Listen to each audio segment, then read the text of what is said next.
We started off a very exciting day by dragging Alberto away from the Cuban restaurant for his very first time having Gringos Locos Double D's. So I get double D's. Yeah. Wait, what is 3 double D's? So I don't know what to do with myself. 6 D's.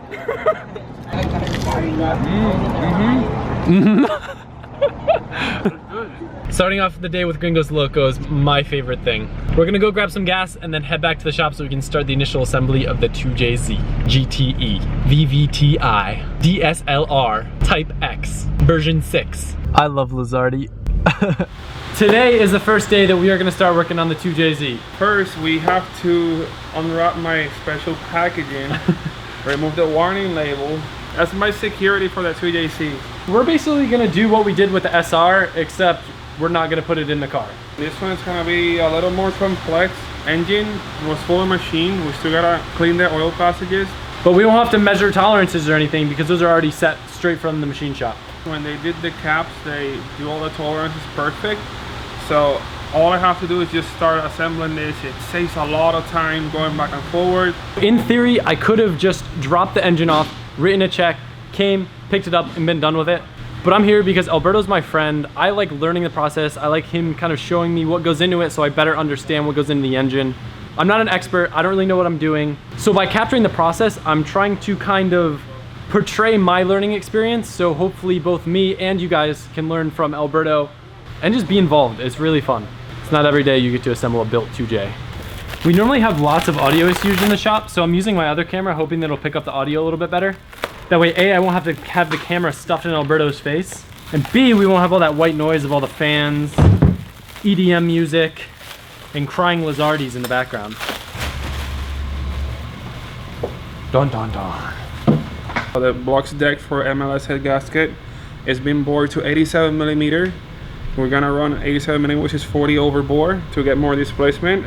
Also, we had billet main caps installed. We have ARP L19 main studs installed with that, so we make this bottom end rock solid. It can't vibrate or go anywhere, so we won't blow up main caps. So we had this little service done, which normally you have a ball bearing covering this oil port.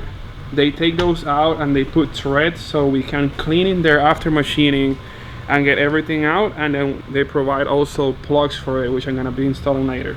Alberto's creating a clean work surface because we don't want to get dirt or grime anywhere. Yeah, I like using shop towels on this because it also keeps anything from sticking to the parts after I clean it. It's like an operating table. We have a Brian Crower lightweight crankshaft. Honestly, the only reason we went with lightweight is because it was in stock, so we'd get it sooner. But less rotating mass is never a bad thing. There's like a colony of ants inside this box. It's a shame putting such pretty parts into the engine that no one's ever gonna see. Well, I guess except you guys. You can never have too much brake cleaner. Cleaning out everything inside from machining. This pan was clean before we started using it, so it just kind of shows you how necessary this is. This is all the stuff that came off just from the crankshaft. This is just cleaning the machine part. So I brake clean it first, get any little dust that's still from the machining holes, and then I'll go over everything with a rag and automatic transmission fluid. You can see I'm just going over the journals and it's just a lot of fine dust. You guys asked me why do I only do like a couple stars braking period. This is the process that it takes to ensure every part fits perfectly, and you get very short seating time on the braking period and you can just go race. Using some ATF fluid to lubricate and clean the cylinder bores. See, even though it was super clean with brake cleaner, you can still get off more with this until it comes out perfectly clean. We're not ready to go yet. Gotta get real deep down in there. Look at that. All shiny now. Just like painting, it's all in the prep work. You still gotta teach me how to weld. Hey, we still gotta make those keychains, dude. Yes. These plugs go in next. They go right into these holes that we use for cleaning. I think Alberto calls them service ports. Thread sealant. This high temperature thread sealant. They seal it properly. Put some on, clean off the excess. About this is what you want. Always put it on the first threads. That way it'll get with it all the way, and then you just spread across the whole thing, so that way it spreads across all the threads and doesn't all just fall forward. Gonna put this fitting back in with thread sealant. Coming up next are all the oil squirters. So there's a little check valve in here that you kind of have to press with the straw to get the brake cleaner inside. It's a little difficult, but gotta go slow or it's gonna get all over you and shoot all over your brand new camera. Dude, I could turn this into a weapon and just like shoot it into your eyes. Yeah, you gotta be very gentle. And the bolt goes in a little hole. It shoots oil from underneath the piston, so it cools down the piston with oil. Do all engines have it? No. I'm assuming turbo cars have it more often than non-turbo ones. Yeah, so example on the 2JC, the turbo comes with oil squirters and non-turbo does not. That would make sense. Same thing on turbo and non-turbo versions of the 4J63. Not having oil squirters really save that much money though for the company? I don't know. Like I wonder if it's really worth it. But I guess when you multiply it by millions and millions of cars, it makes a difference. Yes. $10 worth of parts translates into $10 millions of dollars. Main caps are coming off now. So the studs come out now so we can take the main caps out. ¿Qué pasa, amigo? ¿Qué pasa? Oh, shit. We got the engine builder at the house. ¡Qué hermosa! Hermosa. Necesito el micrómetro tuyo.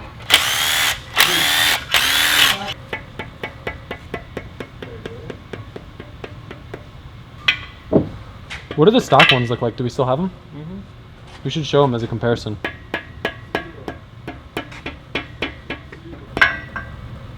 So this is a stock main cap, and then this is a Titan billet main cap. This our billet steel is a cast steel. So for higher horsepower, this is way stronger. Yeah. Time for the bearings, but we're gonna make sure it's clean in there before we put the bearing in. Bearings, pretty simple. You have two different kinds. You have the ones with a groove. These ones go on the block side, so that you have more oil running through the bearing. Then the bottom side is solid. You have this little groove, so it just gets the oil into the bearing face. So literally all it does, it keeps the crankshaft floating at all times, so there's no metal to metal contact. So these only really fit one way, so they're pretty self-explanatory. Yep. Do you push them in? And just put the key part in first, and then push it in. You push the other side up. You don't want to scratch one of these, that's very bad. Yeah. You scratch it, we need another one. So if you got your girlfriend in the house and she's got some pointy nails, don't let her touch them.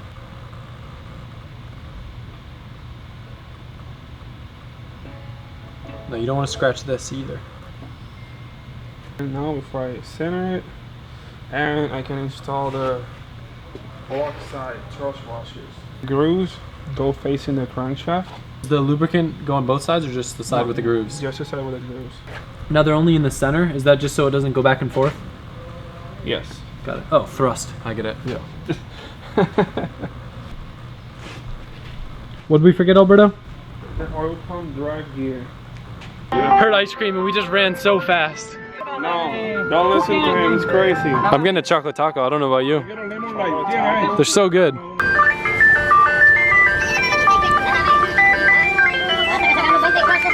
Delicioso. I don't want. Alright, so now we're gonna install the oil pump drive gear. So this little gear moves the splines on the oil pump.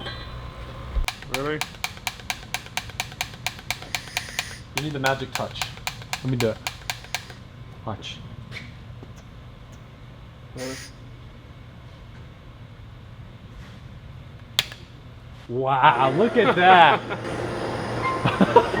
That could not have worked better. That was really gonna impress.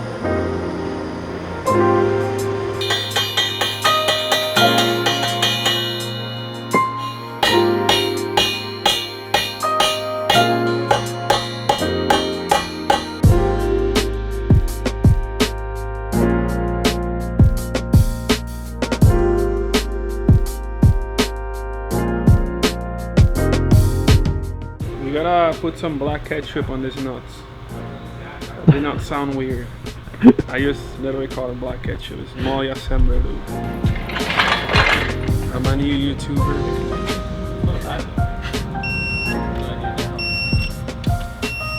8 pounds lighter. Plus if you put a lightweight flywheel, it's that much lighter. Like 16 pounds lighter. Yeah. So, I mean, this is heavier than a stock crank because isn't it's the more Collins material. flywheel pretty lightweight? Yes. Well, it depends on what kit you go with. Got the BC rods coming up next. Then we've got the CP pistons.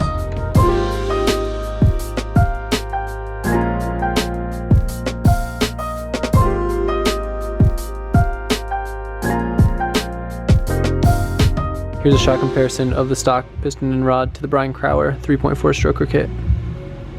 I'm gapping the piston rings now. A little bit different piston rings than with Seco. On the chart, we're gonna be using straight and high performance. So it's gonna be a straight car as well as running boost. The engine's gonna be able to handle over 1,000 horsepower, but Adam only wants about 500 to 600 horsepower for now. So we're gonna gap the rings to street, so we don't have a lot of blow by, and it has more compression. Are we gonna regret this down the road? No. Okay, good to know. What do you think, Trevor? Whoa, when did you get here? No, I've been here about an hour. How do you like Florida so far? It's not too bad. We seen an alligator like the first 10 minutes we were in the car. Wait, did you actually see one on the side of the road? On the side of the road. I thought you were just making a joke. No, yeah. Oh my god, that's great. Yeah. You got the full Florida experience. Yeah, I was I excited haven't about seen it. one on the side of the road. I know, we've lived in Florida for how long? We still haven't seen an alligator. It's been like 7 years. Good looks. So he uses the piston to push the ring down in there so you can check the tolerance, and then grinds it down with this fancy machine. It looks like kind of medieval. I was literally about to say it looks like something from the Dark Ages. It's a happy wheel. We're doing the rings now. Only expand it enough to put it over the piston. Don't just go crazy on it. Otherwise you're gonna like stretch it. You can break the ring. Look, Dad, I did it. So where does this Same one thing go? on Just the top line. what about in between it? No, between it is a compression groove, so it accumulates pressure to not blow the second ring. Is this one the same, both top and Yeah, bottom? it has an end that faces the top. And you make sure the slits are like facing away from each other, right? Alright, so what I always do, top ring faces that way, the front of the piston. Second ring faces the back. Got it. Alberto started running low on boost, so we ordered some food. Never drink Coke, but I'll do the exception. You like Adam? It's so good. I haven't had Coke in so long. People say you're always smiling and laughing. Let me see a frown. I want to see an unhappy Lizardi. He looks better that way. Oh, he looks like a sad puppy. The longest finger ever. Not bad. Doesn't look too bad. I should be like this.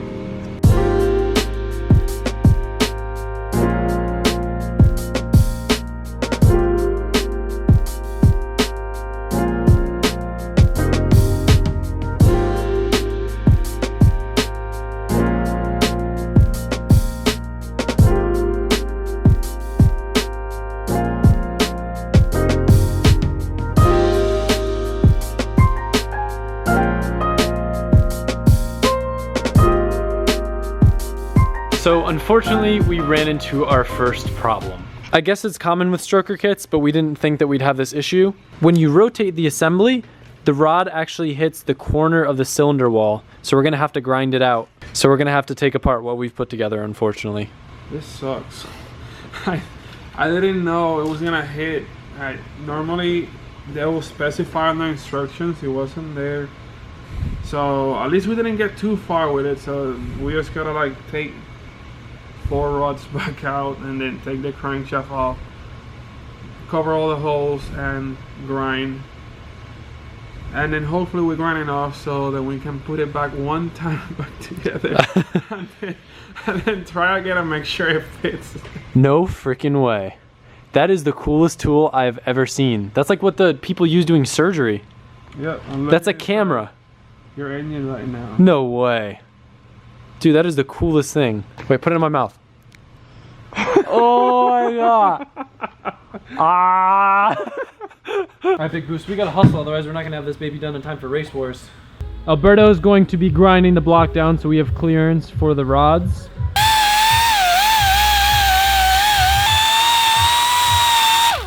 Alberto has to be careful, otherwise if he goes too far, he's gonna run into that little oil galley down there.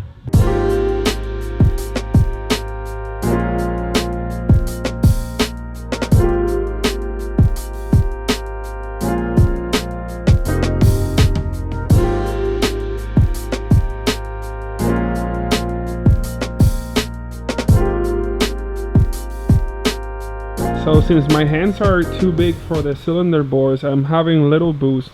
Using smaller hands to get the cylinders wiped down. I gotta be careful with this, Alberto. My new name's gonna be a Little Boost. Maybe it's better than 50th Try Adam though. You know? Little Boost LZ, that's what they call me. I don't think my hand's gonna fit on there. So this is what it looks like with the edges of the cylinders grinded out for rod clearance. The goal is to get everything back together that we had together before, and that's what we're trying to do right now.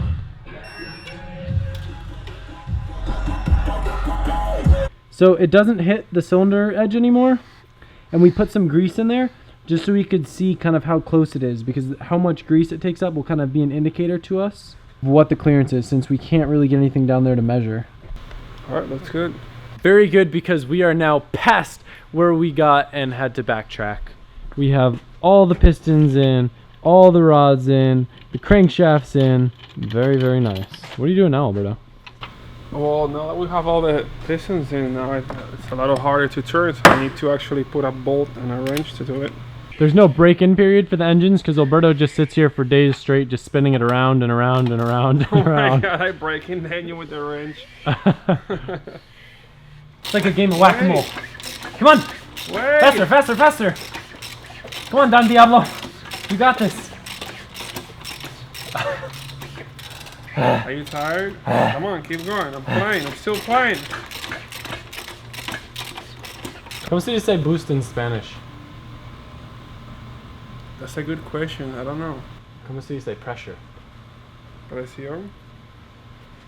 Precio grande es tu nombre. Precio grande es tu nombre. Presión Sí, grande. señor. Señor Precio grande. In this video, we installed 90% of the components of the Brian Crower 3.4 stroker kit. The pistons, the rods, the crankshaft. Well, the stroker kit is fully assembled. Yeah, we got the Well, I mean- in assembly though. Well, I guess, yeah, the cams are separate. Yeah, the cams are. I just, different. because they're still Brian Crower. So anyway, I guess the next thing to do would be to put the head on. But we're going to call it a night. It's getting kind of late. Alberto's got to get back and hop on Xbox to play some Horizon 3. Xbox. I don't think I have time for Xbox.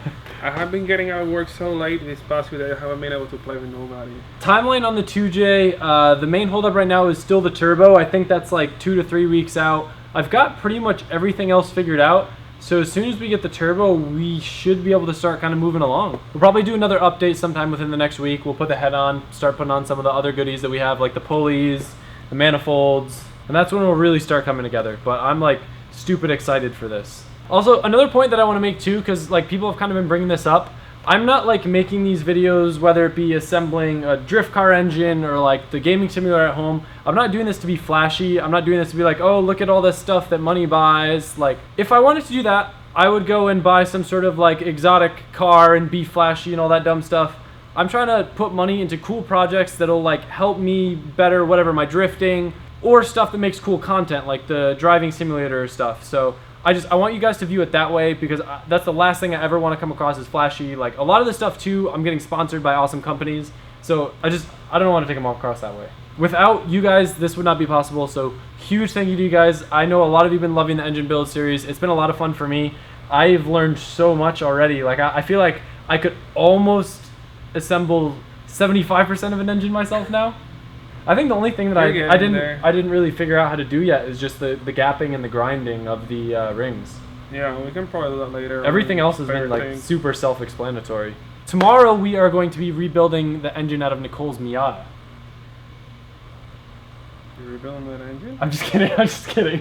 Alberto's like, no, I want to work on my own car. No, I can't work on my own car yet. I'm trying to work on it on the weekend. Go subscribe to Alberto's channel. He's going to work on his own car this weekend. He's got a big turbo S50. It's going to be tight. Of course, obviously, a lot of this would not be possible without Alberto either. So huge thank you to Alberto. He already knows this. I thank him all the time. I thank him. This guy's the best. Look what he's done for me. I could build him like 100 cars, and I still won't be enough of thanking from my side for everything he's done for me. 100 cars, you say? Yes. I'm hopping on Craigslist, dude. Let's start going. We got 98 more no. cars to go. What? I am Big boost. I am Little Boost, and we will see you next time. When you say